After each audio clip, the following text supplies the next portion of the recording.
Hello, you're welcome back to my channel. My name is Busola Daily David and this is Life Stories with Bussy. Okay, so you're welcome back. If you have not subscribed, please make sure that you do. If you are a returning subscriber, just make sure that you always give us a thumbs up because it helps, to boost this video and it encourages us to do more videos. Thank you very much. Okay, so today I have a mail from a lady called Titilayo Offiong. Titilayo is telling us the reason why she feels that we should also celebrate mother-in-laws. Okay, so she goes, my name is Titilayo Offiong, and this is in honor of good mother-in-laws. Before I continue, someone was saying the other day that she wonders why we never hear good stories about mother-in-laws, and this is a very good one because after I saw this, I was like, wow, there are some amazing people outside there. Okay, so let's continue. So she says, I know we already stereotype mother-in-laws, but my mother-in-law was the best. She was the mother I had when my own mother couldn't live up to that name. My mother was a definition of irresponsible. And I have told her to her face many times.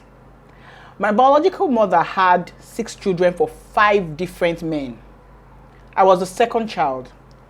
My elder brother and I shared the same father. Our father had since gone his way to start another family.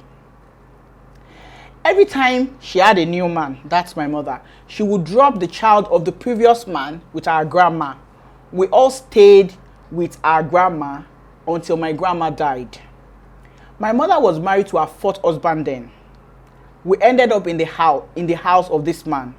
And this man wasn't particularly glad that he had 4 extra hungry mouths to feed. They were always fighting, and my mother said it was the reason for the man's aggressiveness. I overheard the man telling her one day that he didn't understand why my elder brother and I couldn't go out and find work to do. My brother was 14 and I was 12 at that time. He said I could work as a maid and the people I worked for would feed me and send me to school. Imagine that. My mother found a family to send me to. My brother was sent to one of our uncles in Kaduna. For another 2 years, I didn't see my mother until she was separated from her 4th man. That's her 4th husband.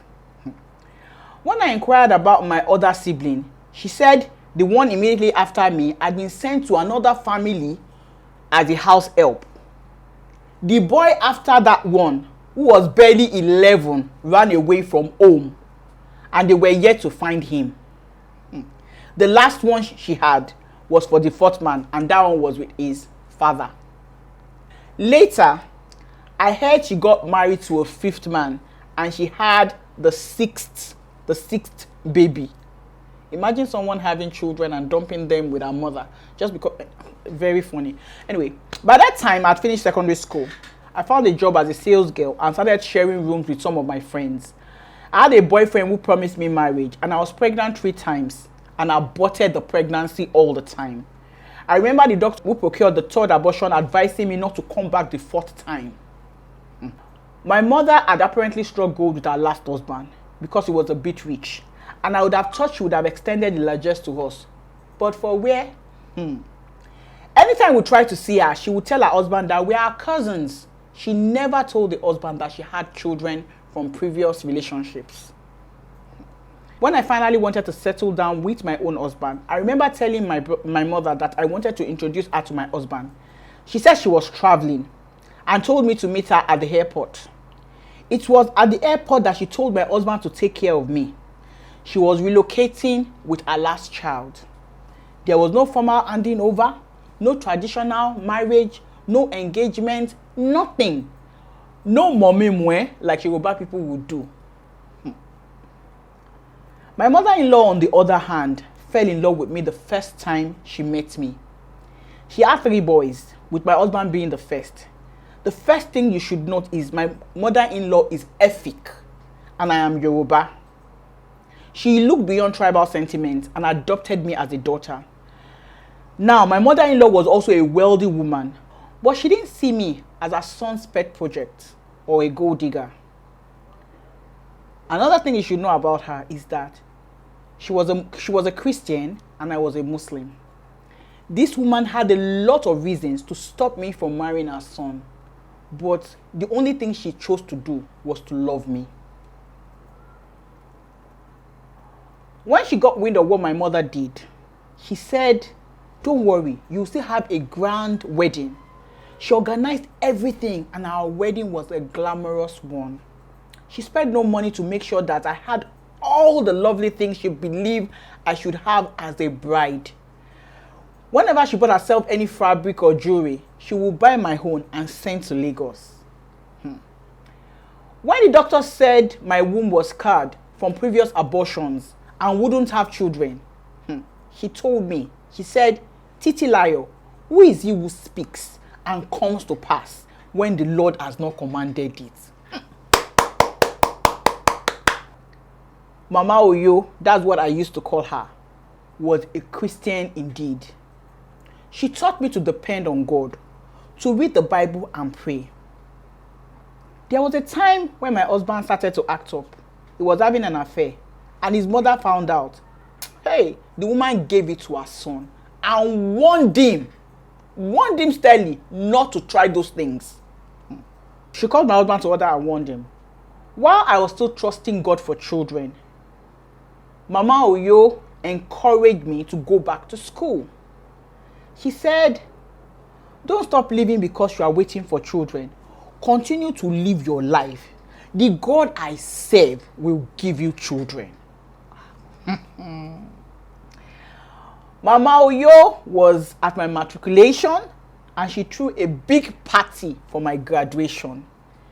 She even offered 2 of my siblings scholarship till university level. She was too good to be true. I remember some of my friends saying there must be a reason for her being nice.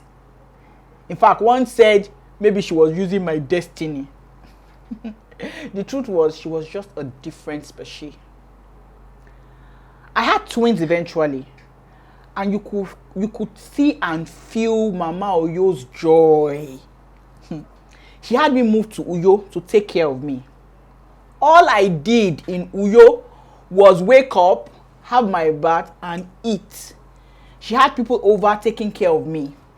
I was spoiled too. I was really spoiled. We would gist and gist into the night, throw banters, and she taught me God's words. That woman was an angel. As it was customary for her, the twins' baby dedication was a jamboree. When I was coming back to Lagos, she sent 2 maids to help me with the twins.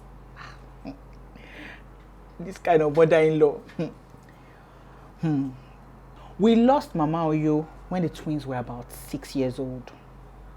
And that was the saddest day of my life. I lost a mother, a friend, teacher, and confidant. I can never in my life forget Mama Oyo, the angel who lived in our midst. My biological mother, the last I heard, that same brother of mine that ran away from home attacked her with knife and injured her. She almost lost her life when she came visiting Nigeria. That was when I had the twins and I was staying in Uyo. Before I got back, she had returned back to her base and got the boy locked up in a remand home. She hasn't been in touch since, and she has never met or seen the twins. Is she still alive? Yes. My brother said he saw her somewhere in Germany last year. She inquired briefly about us and she said she had to catch a bus, and that was it. I don't even think about her. I miss Mama Oyo every time. And my prayer is to even be as half of the mother-in-law she was to me. Wow, that was such an amazing story and an amazing woman Mama Oyo was. I mean, you could tell from this story that her daughter-in-law adored her. That was a wonderful, wonderful story. In this time and era where mother-in-laws have been stereotyped, you know, we get to see one shining one, and that's really like amazing. I never met my mother-in-law, but I heard that she was an amazing, amazing woman. My sister-in-laws never met my own mom, but my mom was amazing, and I know that they would have loved her. I hope one day I become a very wonderful mother-in-law because I have 2 boys. I really hope I become a mother-in-law like that, you know. But, you know, what does it cost to be nice? What does it cost to go out of the way for people, to accept people the way they are, and to show them love? This woman was a Christian, and she being a Christian, it showed in her character. She was a Christian indeed. And I hope that we're learning to be better people, to affect other people, to love people and all that. So let's meet in the comment section. I want to know whether you can be that kind of a mother-in-law that Mama Oyo was. Till next time when we come your way again, my name remains Busola Jelly Davids. Before you leave, please don't forget to subscribe, like, comment and share. Thank you.